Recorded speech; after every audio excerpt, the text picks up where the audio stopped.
আবহাওয়ার খবরের দিকে নজর রাখবো। স্বাভাবিকের থেকে উপরে উঠল শহরের তাপমাত্রা। দীর্ঘদিন ধরে কনকনে ঠান্ডার পর ঊর্ধ্বমুখী শহরের সর্বনিম্ন তাপমাত্রা। উত্তরবঙ্গের 6 জেলায় কুয়াশার সতর্কবার্তা। পৌষ সংক্রান্তিতে ফের পারদ পতনের সম্ভাবনা রয়েছে। প্রতিনিধি শাশ্বতী রায় রয়েছে আমাদের সঙ্গে টেলিফোন লাইনে। শাশ্বতী, আবহাওয়া দপ্তর সূত্রে কি জানতে পারছো?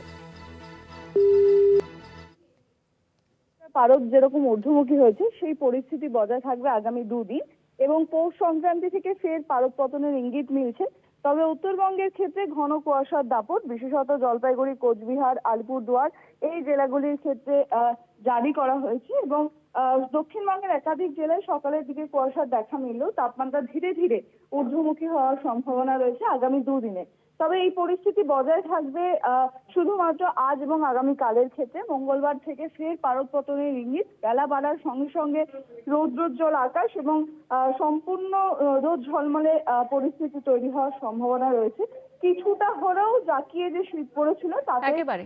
স্থগিত মিলল এবং পরিস্থিতি কিন্তু আবারও একই পর্যায়ে পৌঁছাবে আগামী 2-3 দিনে। ধন্যবাদ শাশ্বতী।